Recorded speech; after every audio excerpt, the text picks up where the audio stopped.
Hello again. I'm going to redo this recording. There was a problem with the slides and they did not record properly when I did it in person with you. So here I am again, recording this so that you can have something to go back and understand and a little bit more as you watch it again and again. I know it's a lot of information, so it will make it easier for you. So again, this is wonderful to be able to be with you and share what the Father has placed in my heart. This is very dear to me. This book has taken 65 years. And I know it sounds funny, but the truth is that from my mother's womb, he was preparing me for it. Every event in my life was there to add a little more to this building this message that he was building within my heart. So here I am today as a sojourner. I appear with you, traveling on this journey back home to the Garden of Eden. And we have, the reason that I'm using this metaphor is because the, the importance of this book is not that we use it for ourselves, because we are commanded to renew our mind. And it says renewing our mind, taking every thought captive. So obviously this is a continual event in our lives that we're constantly doing this. What the book is about is how to mix what we have understood and we've been learning through neuroscience about how our brain works and how to apply that to what the Father has already commanded us to do, which is to make disciples. And those disciples are not made overnight, like we think in most evangelistic events that we have been part of or we have gone to. There is somebody that shares the gospel, people go to the front, they say a prayer, and then therefore it's all done. And that is and of course, that will be the beginning of a long journey. And I want to use today the parable of the sower to explain a little bit better how that actually works in our brains and why we see people that go with great joy up front and they receive Messiah and the message, the good news, the gospel in their lives, but then they fall away and we wonder, why did they really mean it? We make judgments. Remember how Keisha was telling us about we make judgments about what people do or don't do because we just do it from our perspective, what we think of how we observe their walk. But the truth is there is a lot more to that. And we can see that very clearly in the parable of the sower, the different types of soils. But I'll go into that in a few minutes. Right now, what I want to share is that we are supposed to be making disciples. And disciples means you are walking with that person on a regular basis. The discipleship that was very well modeled by our Messiah with the 12 disciples was a 3 year of living with them. They literally left their homes, traveled with him, went to bed at nighttime. Everybody finished the day, woke up every morning and went and did whatever he had asked them to do or wherever he took them. There was a living with him experience. So discipling is more when they say that Paul sat at the feet of Gamaliel.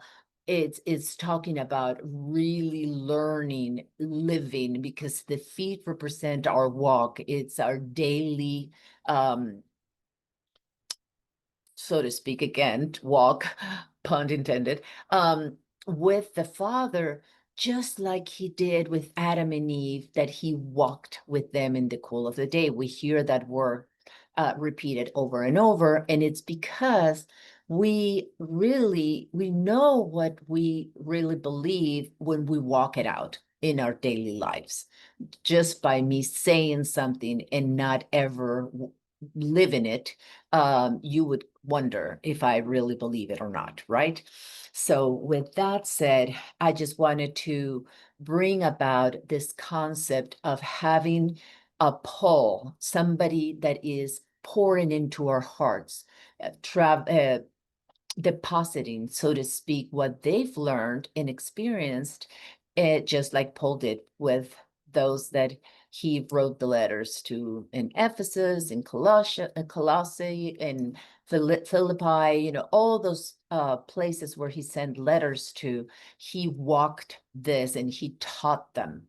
And that is what we see Moses doing in the Torah to all of us, and the prophets and the apostolic writings. So with that said, we have, sisters like Dr. Halisa Elwine, who deposit what she has experienced and learned.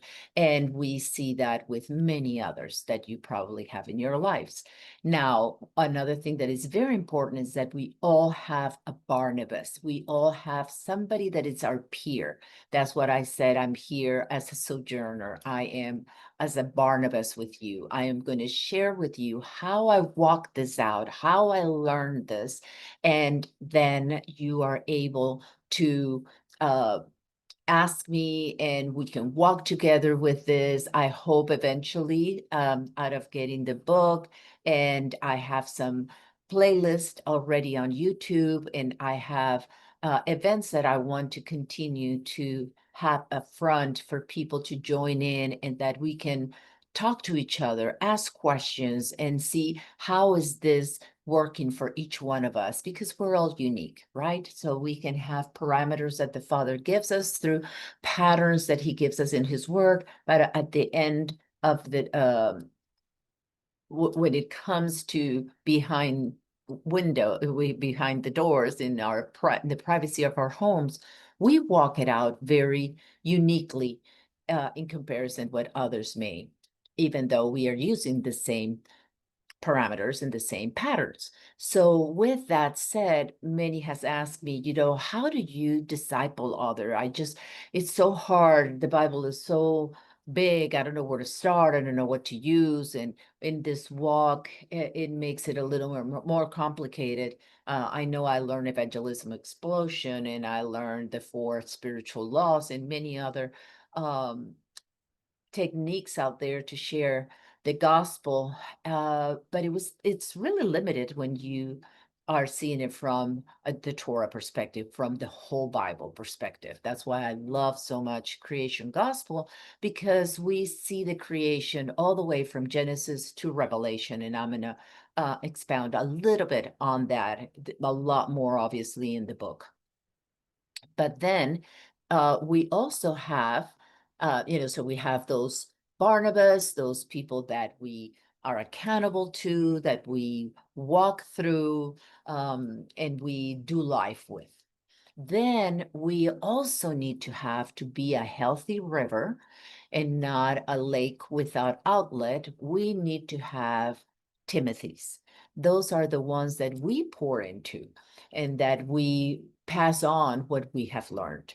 And I hope that this is what this book will help you do, is to share with others, as others, you all get the book and you can do your own individual and personal walk with the Father. Then once a week you can get together and share and have somebody to ask questions, and that's how you disciple the next. You don't have to be perfect in this and have done over 100 cycles like I have, but it's kind of like you do one and then you can do as the other person is doing their first one and you're doing your second. You already have something that you can share with them and learn together. As you are experiencing it, you pour out into them, and you can always reach out to the polls that will give you a little bit more of input for that. So with that said, I want to encourage you to find that balance that we receive, we travel with, and then we pour into, that we have that um, holistic walk where it is organic. It's happening not just one time and then we stop and we think we have accomplished everything that the Father has asked us, because he does say that we are to be making disciples, and not just you did it once and then you check that box and you're done. No, we're supposed to be doing this as we go. And a healthy river, actually, if you look into the geography terms, the end of a river where it empties into another body of water is called the mouth. And I wonder, do we have mouths? Are we a lake that received and does not have a way out? That is the challenge, right? So as we go into today, I named this sharing that I'm having with you here, from design to destiny. Last year, I talked a lot about our design. We are made in God's image, and what is our destiny? And I'm going to go over that in the next slide. But right now, just for you to know, where are we going with this, is what is our purpose here on earth? How do we strengthen our inner self? Because that's what we're taught through Paul, that we are to strengthen that, as he's writing to the Ephesians. And I use the second chapter of to the Ephesians letter, to the letter of the Ephesians, that it covers the 21 days, one verse a day. So it really has a nice flow of where we came from, where we are, and where we're going. It's a really good summary of that walk and that journey back home. And then, how do we understand the structure of the menorah? It is an amazing way of putting all the things that you have learned throughout your walk. You will be able to put them there in the different days, as the 7 days of the week, as the seven spirits of God, as the seven feasts, as the seven moral characters in Musar, of the seven pillars of thought, of how we produce a thought, and more. I use the seven characteristics of the wisdom from above, so that we learn his wisdom and how to use it. Because we all have wisdom, but obviously is not a wisdom that guides us within the parameters that the Father wants us to live godly lives, and we end up not hitting the mark the way we should. So as we do this, I wanted to share something to begin with, because one of the things that hinders our walk the most, whether it is to ask somebody, to have a poll in our lives and ask something to someone that we feel knows more than we do, and then we don't approach them. We may not want to expose or be vulnerable with others, peers, and let them see our weaknesses and not be accountable to someone, or thinking that we cannot disciple somebody else because we don't know enough to do so. And so in order to have that healthy flow, what hinders us is fear. So we want to make sure that we tackle fear from the beginning. And with that, I want to use this, what I called the mathematical equation of 2020, that the Father had really showed me how to integrate the we have two sides of our brain. We have the right brain, the right hemisphere of our brain, and the left hemisphere of our brain. And both of them do separate things. You know, one is more into the creative part of us, the emotional part of us, and the other one is more numerical, more wordy, more word oriented on the right side, and then more number oriented on the left side, more logical, more of mathematical. But the truth is that even though sometimes we hear people saying, "Oh, I'm right brain" or "I'm left brain," really that's not a compliment, because the Father gave us both so that we could be both. All our thoughts should be well balanced between the creative side and the methodical side. The more logical and mathematical side should work together and give us a more balanced approach to life, because the Father works perfectly well with both, and he didn't give us both so that we only use half of it, right? And I talked about how that corpus callosum, that it is the body between the two hemispheres, is kind of like a highway. If we don't use it, if we're not constantly using right and left and integrating both sides of the brain, then what happens is that we have a very thin, like a back roads, dirt road where nobody travels, and you can be, you know, one car probably is the only thing that is able to transit in between those two, instead of having a highway with 6 lanes in each side, and it's fast and it's easy, and it is well lit and paved, etc., so that cars can go to the right and to the left on both hemispheres easily. And that is where we want to continue to grow in that. And that is important. So the Father reminded me of that when 2020 came. I was so looking forward to having that 2020 vision, and it's going to be wonderful, and we're going to learn so much. This is going to be an incredible year.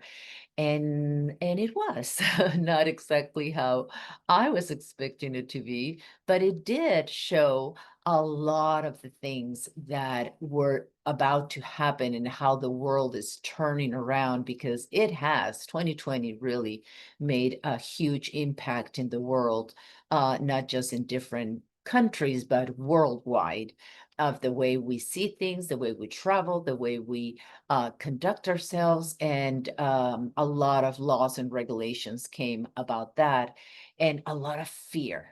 That was the worst part of it, is all the fear that came through that, because of isolation, because of not knowing, anxiety. It was just really a very scary time when we are not grounded in the Father, and we're not keeping our eyes on him and our trust in him. But if we, so I call this the no fear zone. But this, he showed me how in Exodus 20:20 we have a mathematical and logical equation. It says, and this is Moses talking to the Israelites, do not be afraid. So that is from the start, from the get-go, do not be afraid. Yah has come to test you. The teacher is here conducting a test in order that the reverence for him will remain with you, so that you do not sin. And if you look at that, it's really interesting to see, well, number one, do not fear. Why? Because the one that gives the test is the teacher, right? And the teacher never tests us on things that he hasn't taught us, that we don't know. So that should bring down the fear in our hearts and say, okay, this is what the Father is doing. There is something that he has taught me. I may not know it right now because I'm so fearful I can't think through. I can't think straight. But if I can calm myself, take a deep breath and say, the Father is good. He's testing me so that I pass. No teacher, good teacher that is, wants their students to fail. That doesn't show any give any good report on this teacher if none of their students will pass. So that means he either he has, which is very strange that you would have a whole class that is not uh capable of learning, or you have a teacher that is not really good explaining and teaching the concepts that he's going to test those students with. So obviously, that's not our father's case. He is a perfect teacher. And he does that and says very clearly, in order that there is a reason why he's given us this test. And it is so that his fear, the fear of the Yirat of Yah, the fear of him, the reverence for him will remain with us, because as he tests us, if we are not fearful, and he's telling us first thing, do not be afraid, and then he says that his fear will be in us. So which one is it? That kind of sounds like backwards. Or are you telling me don't be afraid, but be afraid? That makes no sense. So we have to really read it in context and see what is it that he is saying. And what he's saying is, do not be afraid. Do not have that toxic thought that grips your heart and doesn't let you think, but actually revere me. Have your eyes on me. Look up. Take your eyes from the world. Take your eyes from yourself and look up and trust me. I know what I'm doing. And it's really important to remember this. When we look up, our countenance, our muscles in our face, kind of smile, so to speak. If you have a frown when you look down, when you look up, you lift up that frown. And that makes immediately the fear centers of our brain to calm down. And we start creating good neurotransmitters. So that's why he says, look up. Where does our help come from? So he knows what physically happens in our body. And that's why he's telling us, don't look down, look up. Look where he is.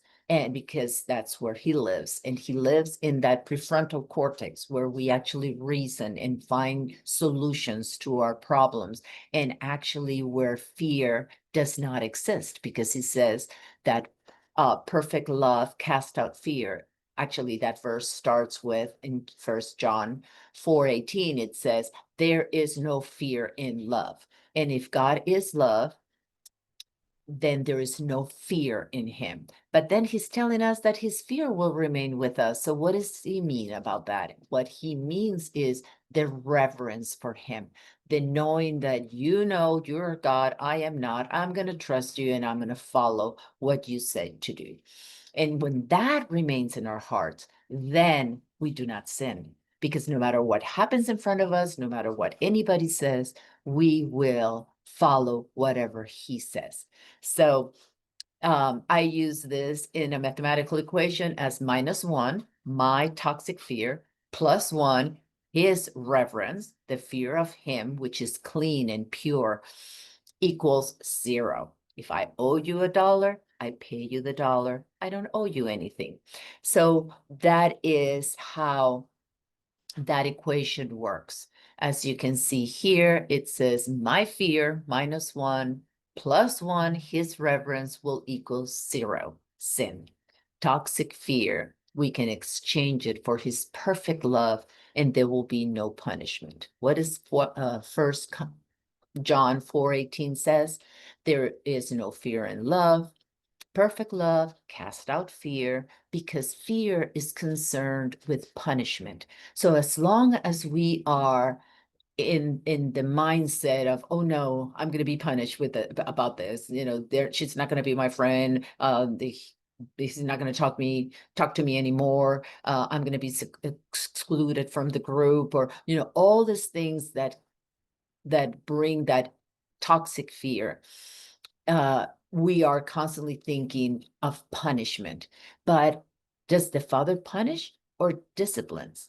He disciplines. And discipline is always restorative, and is always to make us better. not to cut us off, not to separate us, but actually to make us stronger and closer to him. So with that, we know that when Moses is saying to the the people in the Israelites there in the desert, do not be afraid, then he is really looking, understanding that the Father has a plan, and if we follow what he says, then we will have we will have success. So I am replacing my fear for your reverence, Father, so I do not sin. That's how you can rephrase that verse, Exodus 20:20. So going into this reverence zone, and I put it in purple there because that is the color of royalty.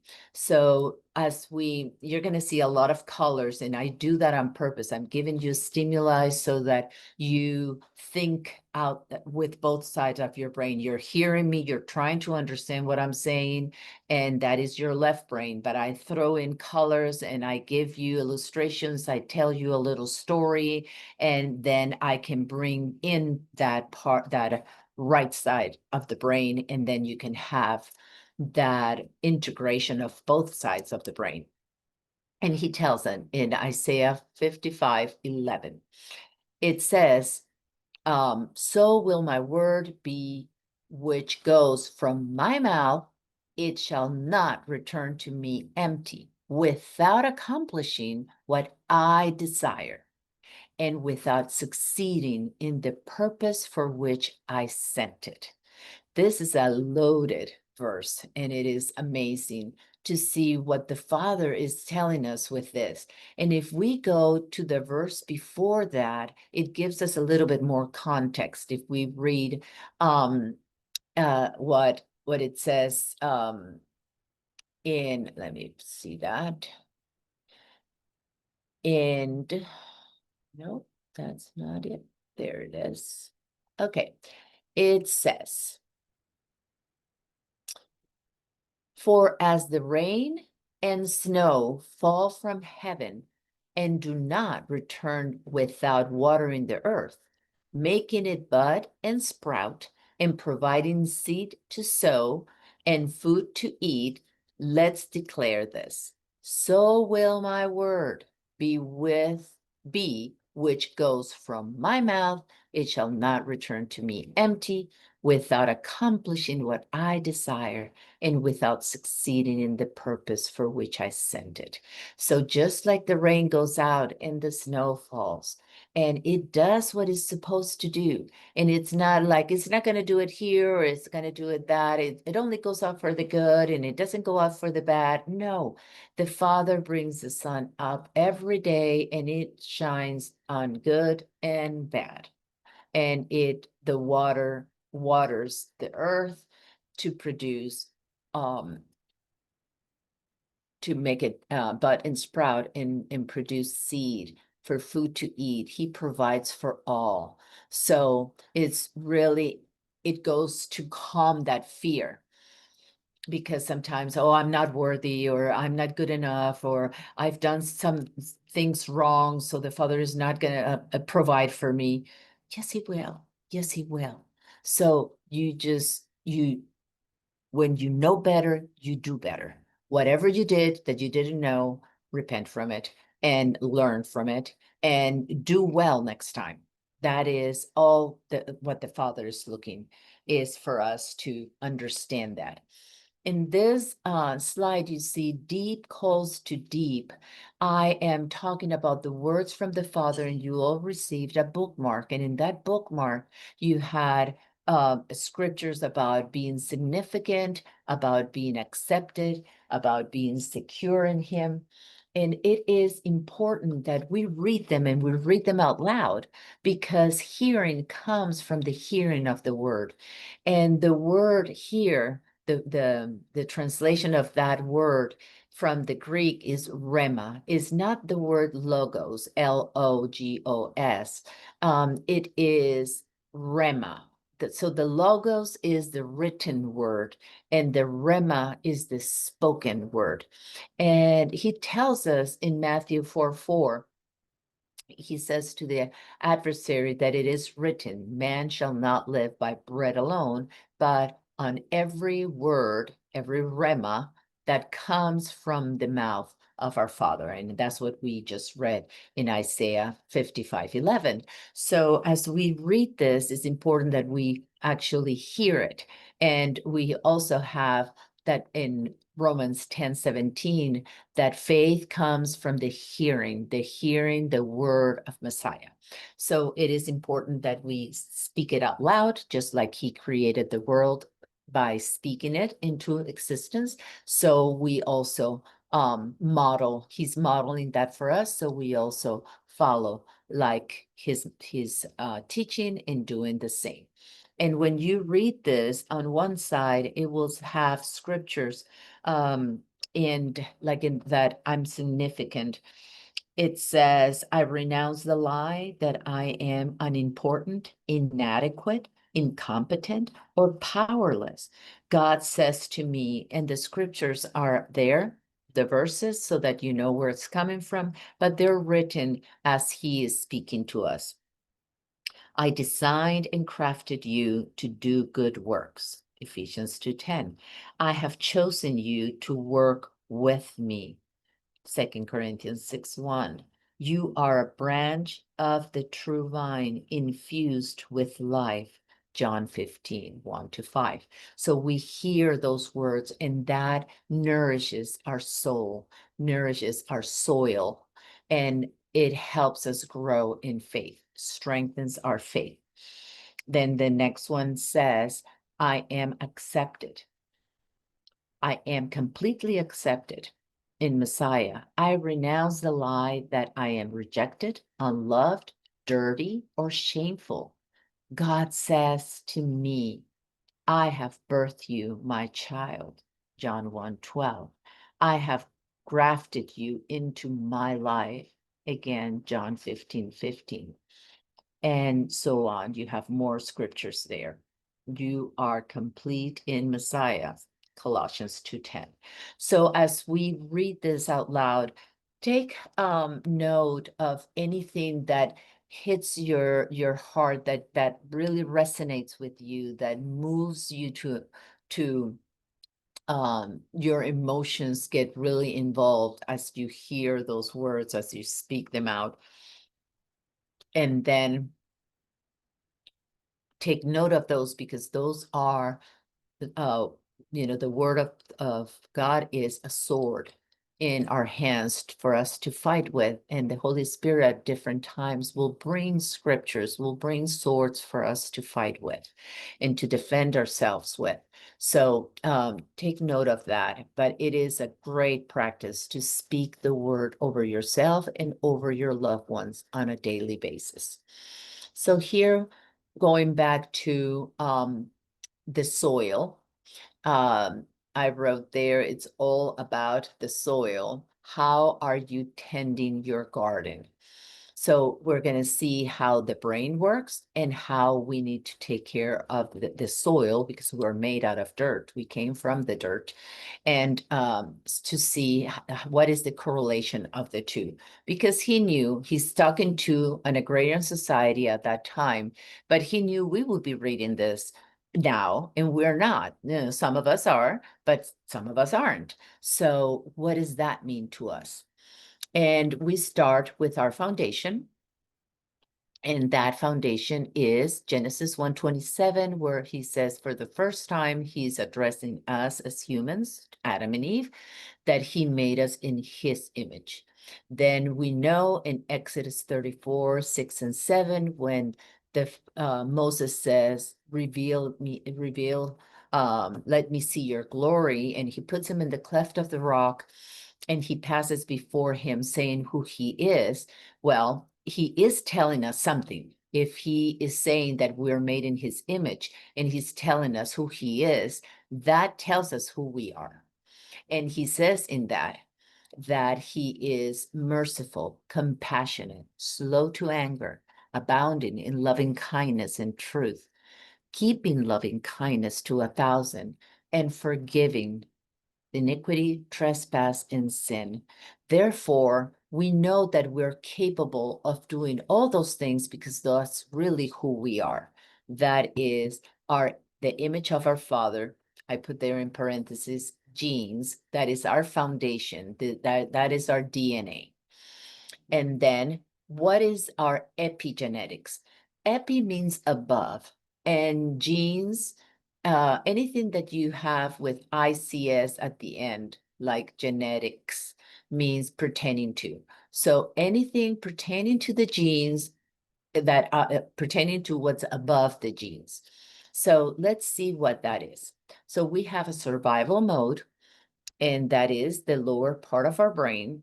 And in that part is concerned with self-regulating, being safe.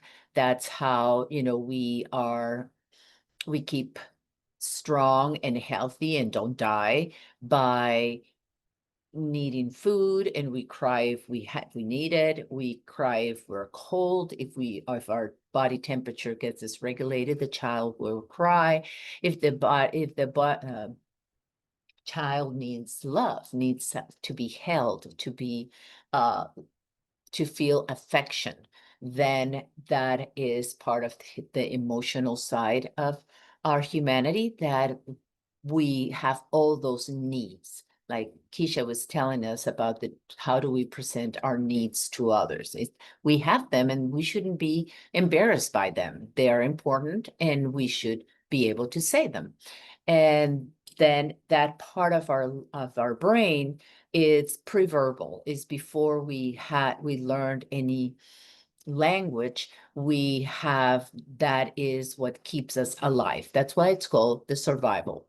Then we have the limbic, which is right in between your eyes. You have that emotional side where the amygdala, where our emotional library is. And in that part of our brain, that need is connection and emotions, and to know that we're loved and connected. So if we are not safe, we will not go to the second stage. We will stay in, am I safe? Am I safe? Am I safe? Am I safe? Am I safe? That's all I want to know. The moment that I feel safe, then I go to the next stage, which is the limbic, and then I will say, am I loved? Am I connected? Am I loved? Am I connected? And if I don't feel safe, and if I don't feel loved and connected, that will be that little gerbil. That will be that little hamster that is going on the wheel, constantly saying, am I safe in my love? Am I safe in my love? And it will be until it receives a positive answer to that he will be able to get off that wheel and rest and go into the next, which is the executive. That is our prefrontal cortex, where we reason, where we solve problems, where logic is, and we can learn from what has happened, and we can learn how to solve a problem. So that is how our brain works. That is our physiology and anatomy of our body. So let's now compare that to the parable of the sower. We have the first type of soil where the person hears the word but does not understand it. And because they don't understand it, there is no understanding in it. It just falls to the ground and nothing happens because they don't know what to do with it. I hear it. That was an awesome. I don't know what to do with it. I really don't understand what was it that she was saying. It sounded good, but I don't know what to do with it. So you just drop it. You just let it be. And what happens? The birds come and eat it because there is nothing there to hold it.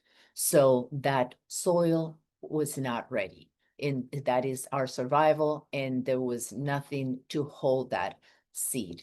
So it goes in then into the second one, which is and obviously in that first day, if it's red and it's showing us that is that part of our flesh, that if that is not if we're not helped in growing that and understanding, we're going to miss a lot of good stuff that comes our way because we have not been given the skills and we don't know how to interpret things. So they just fall away. But then comes the second soil. And in that one says, here's the word with joy. And then we see there the emotions coming in. And yes, oh, that was awesome. That was a great word. And I know it was really, I want to do that. It was really good. But what happens is that person leaves that place, doesn't do anything with it, and then there is no roots.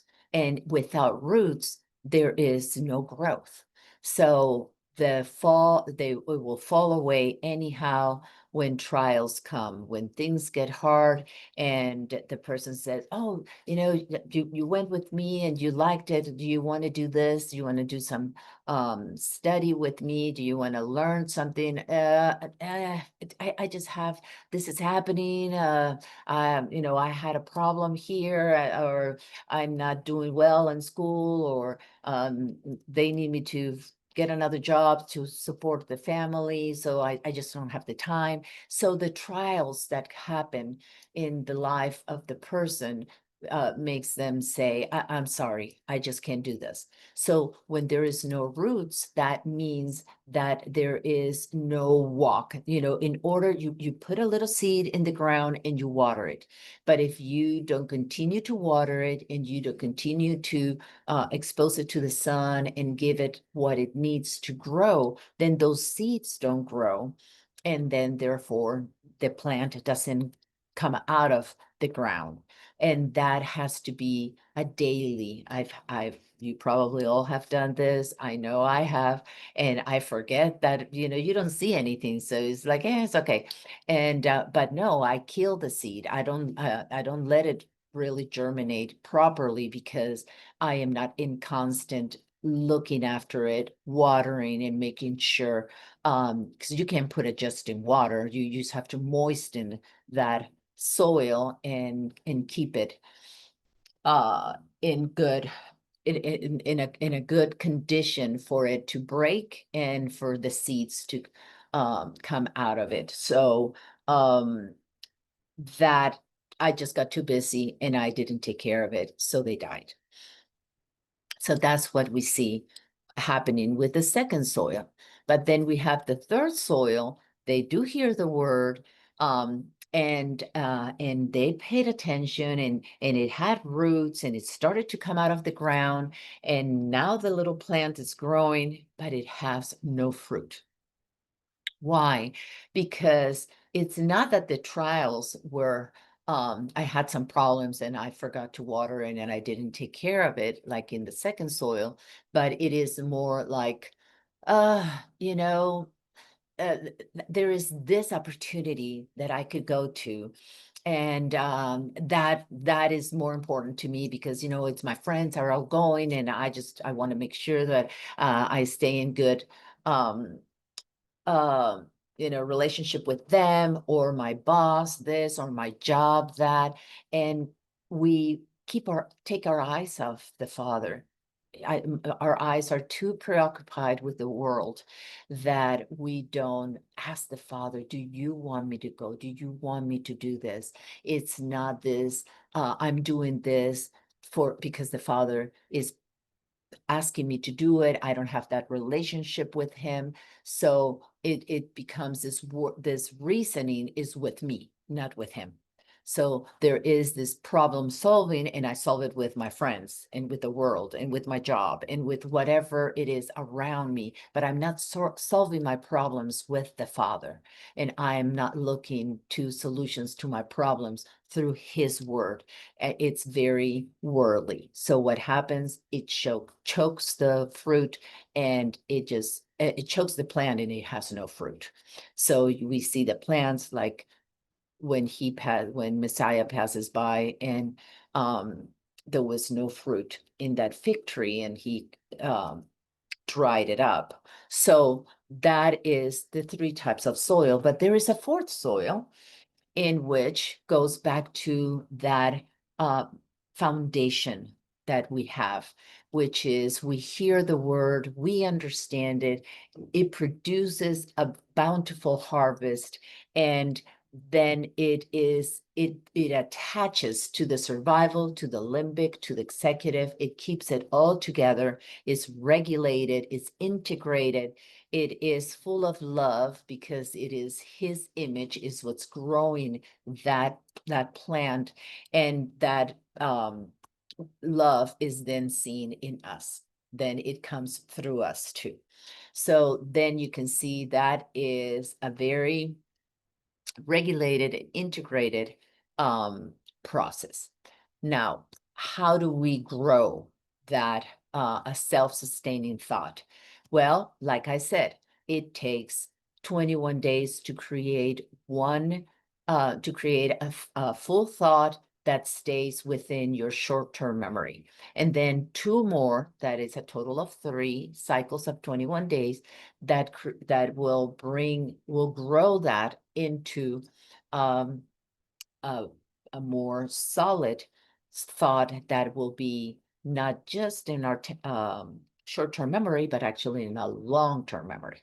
So that it takes time, it takes a lot of practice. It takes doing it in and out. And as you can see here, that little bump there is what you create within 7 days. As you do the book, in the 7 days, you are working on your body. What are the things in this body that I need to take care of, because this is my vehicle that is going to take me all the way back home. And then you have, it grows a little bit, like the stem goes a little bit longer, bigger. So we have, but it looks like a lollipop. In that 2nd week, we are working on our soul, just making sure that we are imitating and strengthening that part of the Father in us that we want to grow and be more like him. And then it becomes what it looks like, a little lollipop, because it has a stick and that little bump now on the top. And if you go into the 3rd week, it looks like a mushroom, because the stick stays the same size, but now that bump gets bigger. So it's kind of like a mushroom. Now it looks like the stick is not that big because the head is so big. And then that is the spiritual side, that having the mind of Messiah is growing that prefrontal cortex that is important for us to learn to solve problems and be others minded. In the first one, in survival and limbic, it's all about us. Am I safe? Am I loved? Am I connected? It's all about I. In the executive brain function, it is more about, what can I do here for the Father? How do I glorify him? How can I help you?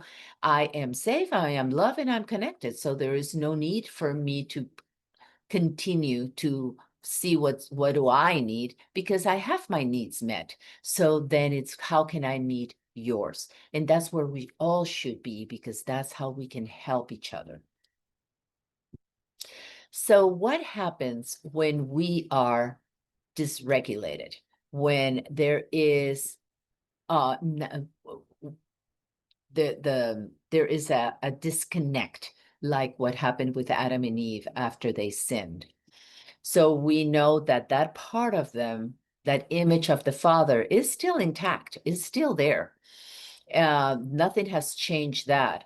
But fear now has separated that survival from that foundation, because if it's attached to the foundation, then we are safe. We know that the Father will take care of us. And that survival becomes very physical. It's where we have the flight, fight, freeze, or fawn. The solutions are only to serve myself, and there is no thought of consequence. I don't care what happens to others. I don't care what's going to happen tomorrow. All I know is today I'm hungry and I need to eat now. So that becomes that survival, that fleshy part of us gets disconnected from the rest, and we see ourselves getting cranky and irritable when our needs are not being.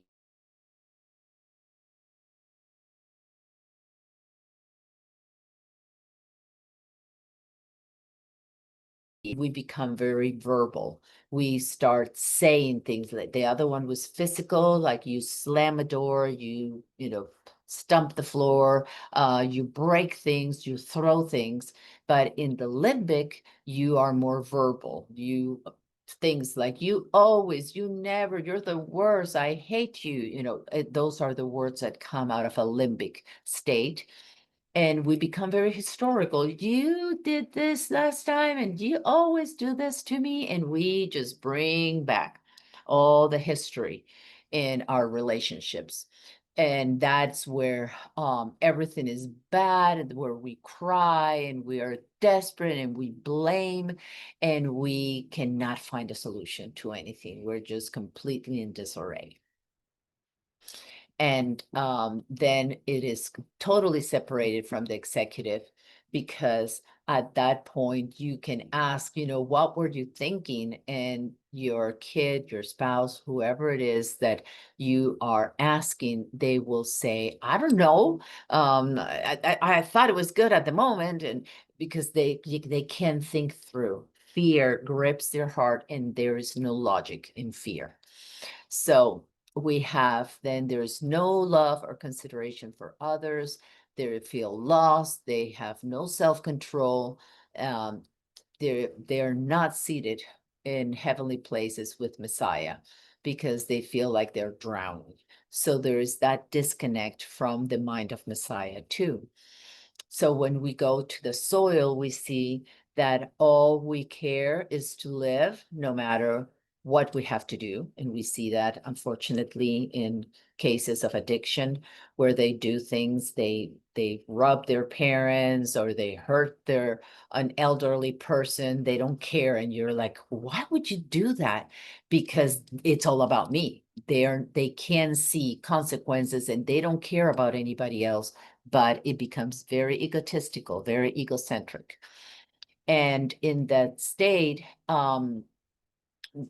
it's what I called I, me, and myself. There's nobody else. Nobody else enters there. Not my child, not my husband, not my parents, not my friends. Then we have the second soil. What happens when we're dysregulated? Then we don't feel loved. We don't feel connected, no matter how much people can say, but I love you, but I'm here for you. No, you're not. You never are. You don't love me. And no matter what you say, they cannot hear it, because, like I said, fear is illogical. And that part, they don't feel that they belong. And no matter what the consequences are, they will do anything to belong. They would do anything to be loved. And that's where people become clingy and become very draining. They just want to suck the life out of anyone or any place. And then we have the third type, when it's dysregulated, then the reason it is disconnected from the limbic and the survival, so there is no logic or thought of consequences. So then you see yourself doing something stupid, and you even say to yourself, I cannot believe you're doing this. There you go. Here you say, don't open that mouth, and you open the mouth and say it. So there's that disconnect. No matter what you can see or think, it just doesn't relate to your body or to your mouth. It's kind of like everybody's there on their own.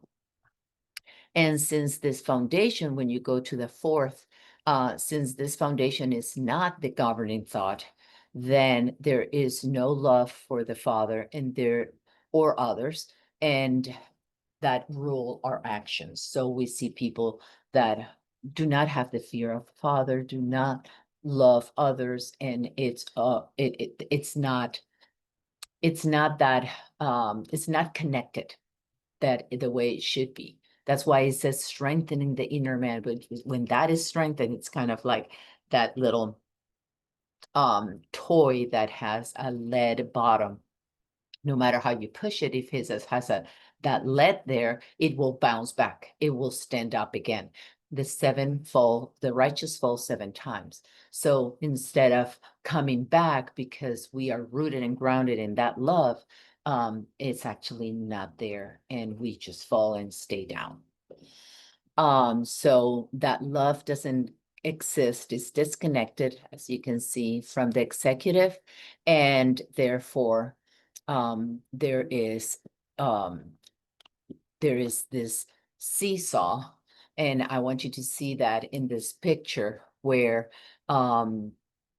fear and love cannot occupy the same space.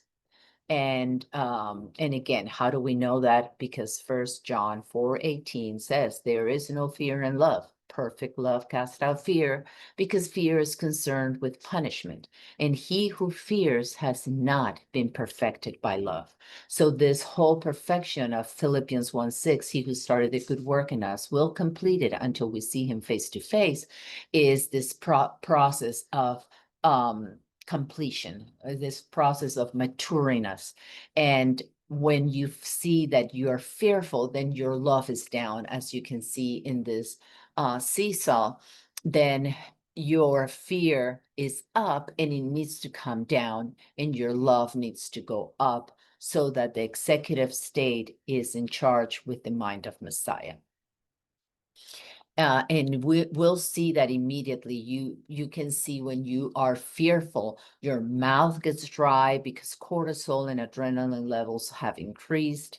Then you are ready to fight. You're ready to run away. You're ready to freeze and do nothing. How many people in the middle of a situation, they do nothing, and you're like, move, do something, and they're frozen. They cannot move.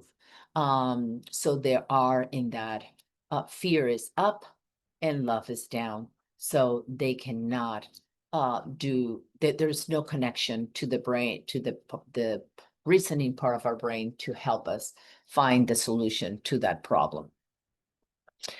So how do we take care of this? Can we overcome? Because, am I saying all this just to say, well, we're doomed? So this is, now you know why we have problems, but there is nothing that we can do about it? No, that's not the case. We actually do have from Genesis 4:7, after the fall, the Father very clearly gave instructions of how to take care of that. And he says in there that he talks to Cain and he says, why are you angry? And why is your face gloomy? If you do well, will your face not be cheerful?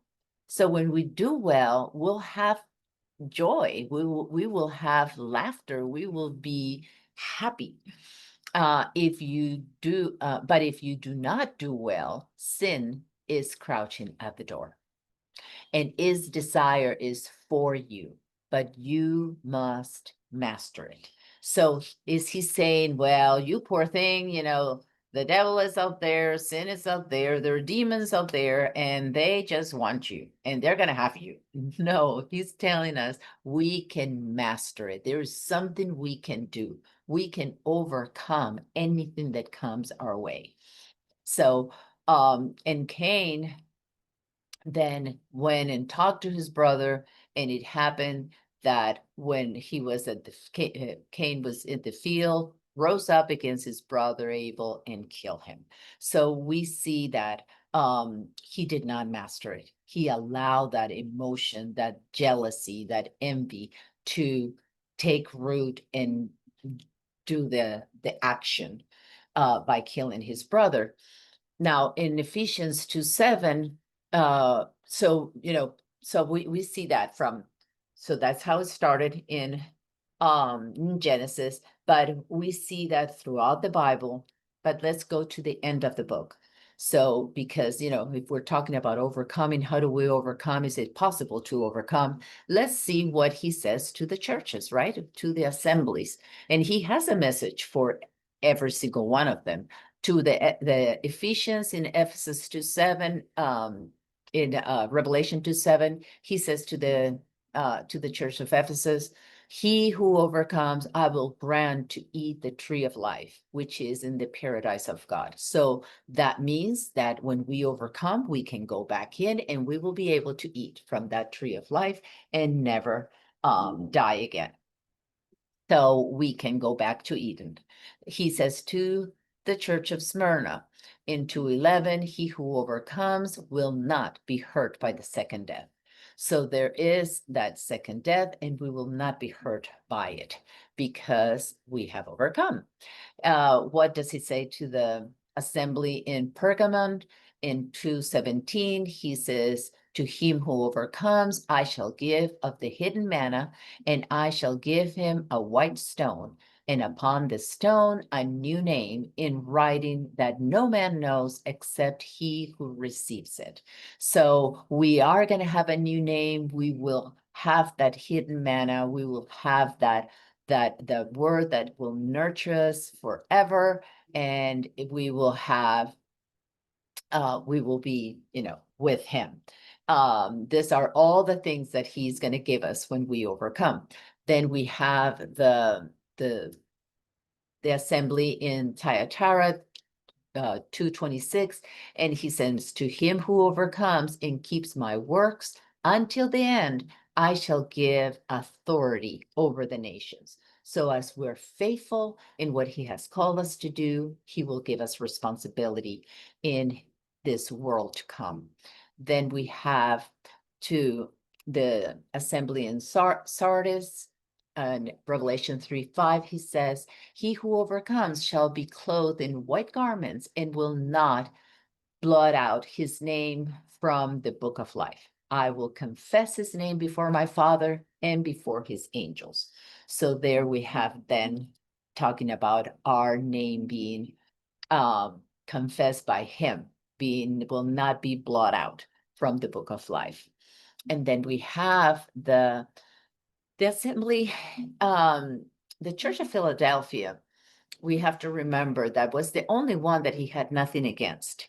It was actually a good church that was loving, that had brotherly love, sacrificial love. And he says, he who overcomes, I will make him a pillar in the temple of my God, and he will not go out from it anymore. And I will write upon him the name of my God and the name of the city of my God, the New Jerusalem, which descends from my God in my new name. So even the good Church of Philadelphia that had nothing against, they still needed to overcome, because it's not just bad people that need to overcome. We all need to overcome. So there are things that this dust is not mature enough. That's why he says, he who started the good work, he will complete it. There's something that needs to be completed in each one of us, and he will do so. And with that, he goes to the last one, which is the one, the assembly in Laodicea. And he who overcomes, I will grant to him to sit with me on my throne, just as I have overcome, and I sit with my Father on this throne. So can we keep that in mind, that we're constantly, that's why renewing is continuous, because we're always overcoming. We're always renewing our mind. We're always, when we learn something, we go into the next level, and we're constantly growing and maturing to the point of that where we are complete, we're no longer here. As long as we can see each other, we're not complete. So the moment that we are complete, then we are out of this realm and we are in the other side of heaven with him. So what are practical ways to overcome? One of the things I think I am going to, yes, I am going to do this one, even though I didn't go over this because I didn't have time. It took us about 30 minutes to do that song, that first exercise that we did, integrating right and left brain and expressing our love to our Father, that we couldn't finish this. But right now, because I took that part out, we will be able to finish it. So I am going to add this. So you have there the menorah. It has the colors of the rainbow because as light refracts through a prism, you can see all the colors of the rainbow, just like you see it when it refracts through water in through the rain. When the sun comes out, you will see a rainbow. And so the first branch is the first day of creation. There it is red, and it is Passover. It is the spirit of wisdom. And how can we overcome? It says, set the right expectations, reset your mind to Exodus 34, 6 and 7. So here we are coming out of Egypt, and we are going through our Passover. We were slaves, now we're free. We have to change our expectations and place them on him, his expectations, not what we think it should happen, but what is it that he tells us is going to happen. Then day 2, choose the activities to do, like exercise, meditation, journaling, being in nature. So we are dividing upper waters from lower waters, the unleavened bread, the feast of unleavened bread, the spirit of understanding. So it tells us, this is a good time to separate things, to keep what's good, do the exercises, do the things that are good for your mind and for your soul and for your emotions. Then on day 3, gather with like mind and like kind, and they will influence your mood to walk in resurrection power and be fruitful. We encourage one another. We see each other's walk. We learn and glean from each other. It's important that we do not stay isolated. We need to congregate. Then day 4, practice gratitude, give honor, praise, blessings to who deserves it all. So that's the middle of the menorah. That's that one piece of gold that all the other branches came out of. It is the Spirit of God. It is Shavuot. So we are in the being thankful for being chosen as the bride and having been delivered, and the resurrection power has brought a new sight to our eyes and have given us the strength to walk in a new way. So we have lots of things to thank him for. Then we go to day 5, rapid feed, to help others by the power and the guidance of the Spirit of Yah. And day 5 is the birds and the fish, and they go out and they take the seed wherever the Father, the Holy Spirit moves them by the currents of air to go around the world to feed others, to take care of others. Our job as firstborns is to take that seed to the ends of the world. And that is our calling. We're ambassadors. We are ministers of reconciliation. On day 6, we grow and mature your inner child and take time to be playful. That is beast and man. We have then the spirit of knowledge, which is intimacy. And we also have the feast the feast there is Yom Kippur. So the Yom Kippur helps us to remember to cleanse ourselves, our names are going to be written for another year in the book of life for the things that we've done.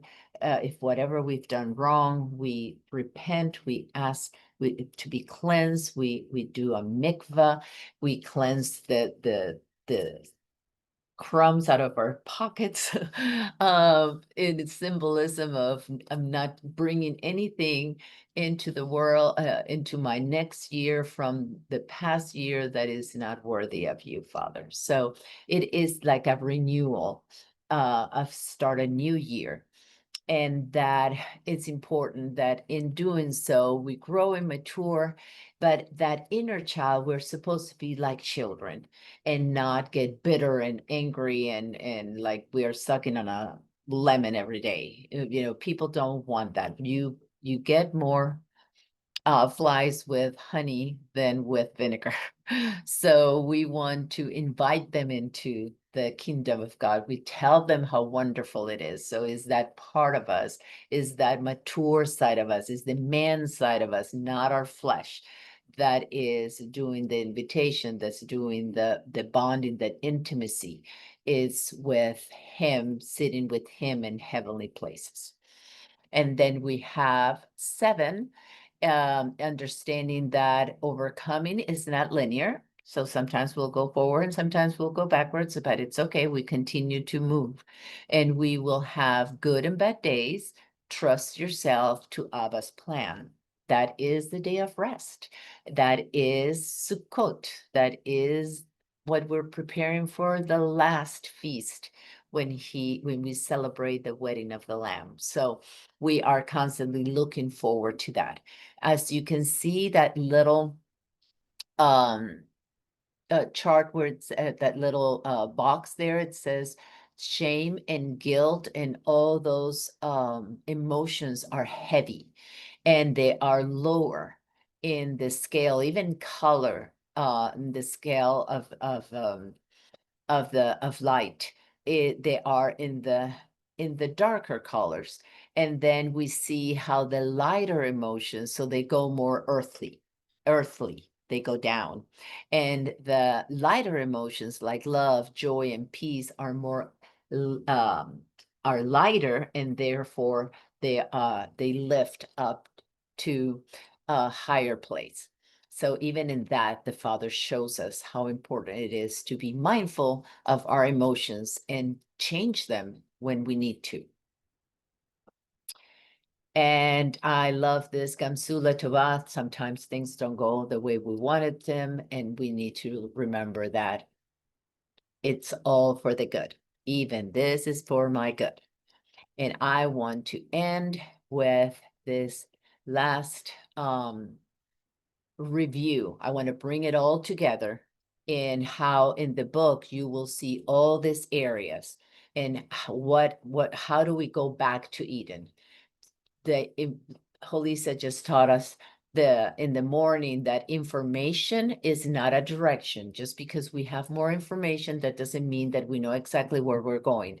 So we are going to cover some of the information, but I'm going to appeal to your emotions, appeal to the integration of right brain and left brain so that our actions show that we are on the right track to go back to Eden, because Adam and Eve disobeyed the word. That was day 1, right? We are coming out of darkness into the light.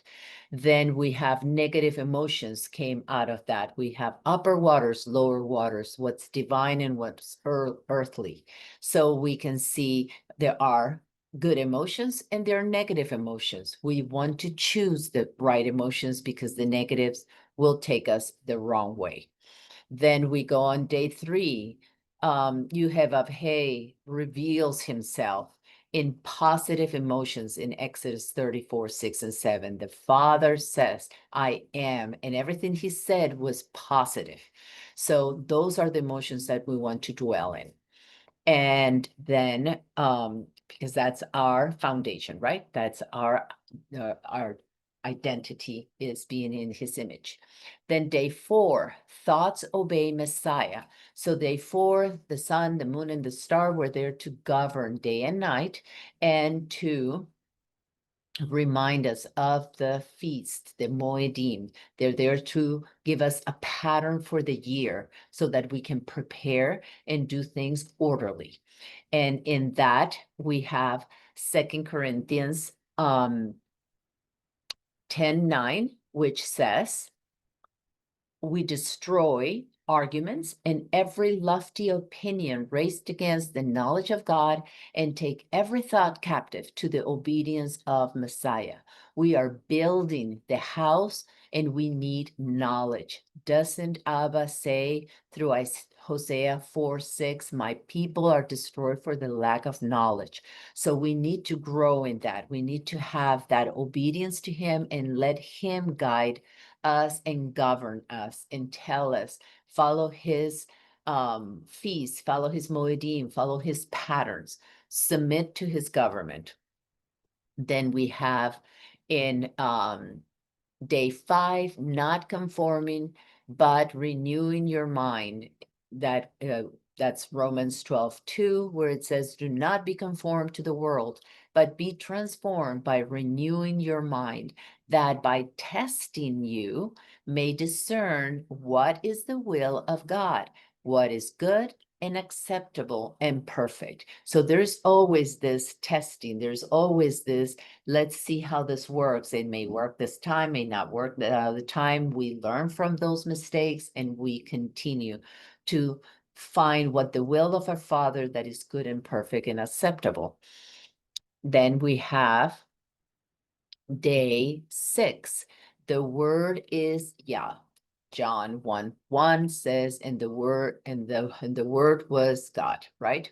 And we also in Timothy 2, for verses from 1-5, first talks to the man how to disciple younger men, and then women discipling younger women. And it ends with this, so that the word of Yah will not be dishonored. So that is the culmination of this whole walk, is that it started with disobedience, and we're going to prove by obeying that the word of God is honorable, is pure, is good. It is worthy of praise, as we are taught in Philippians 4:8.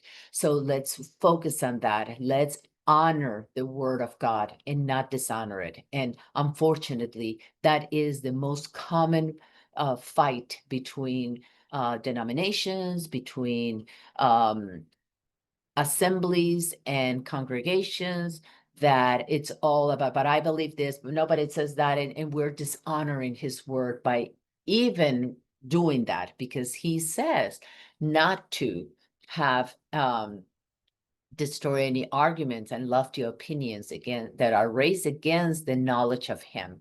So the word always has to be honored, not you know, discarded or annulled or not important anymore, and it doesn't affect us. That was back then and not now. That is dishonoring his word. So we have to be careful with that. When we say conform, means identifying with, having an outward shape, properly assuming a similar outward form, an expression, by following the same pattern or a model or mold.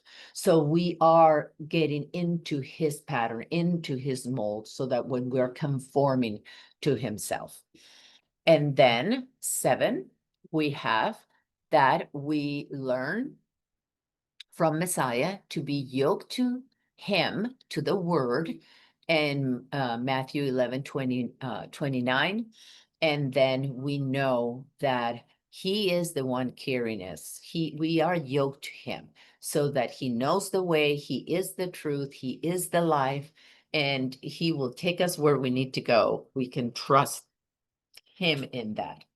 And by that, we do this this pattern, we follow all these areas. You will see I put them in color, because every day of the week you will start with day 1 will be red, day 2 will be orange. You'll have all those colors. You have all kinds of input to remind you of where you are. You're enlarging your tent. You're getting more knowledge and understanding what it is that we are going to do with that. And as we do that, we get better at it, and we get more understanding, because at the same time you are meeting with your congregation, you're studying the word, you're doing the Torah portions. We're giving our bodies manna and living water, and we are receiving his light, and we are fellowshipping with one another, provoking each other to good works, And that makes a healthy walk, and a walk that it is reproducible, that we can change and help others to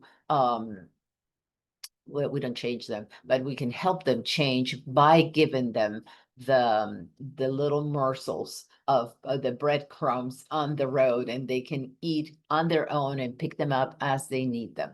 So that, with that said, that Julissa ended up saying, information is not a direction, obedience to the word in humility in relationship with Yeshua and our neighbor is a direction. So it is a community effort. It's not just an individual effort. And I thank you for your for staying here with me and listening to this. I know it's a lot of information. You have more explanations in the book, and you will be able to learn more. It's all there for you to use as you need. I didn't start all those layers at the beginning. I started to add them little by little as I started to get more comfortable with this daily work with him, with asking myself, is it true what I'm hearing? And is it 100% true in case I am doubting myself?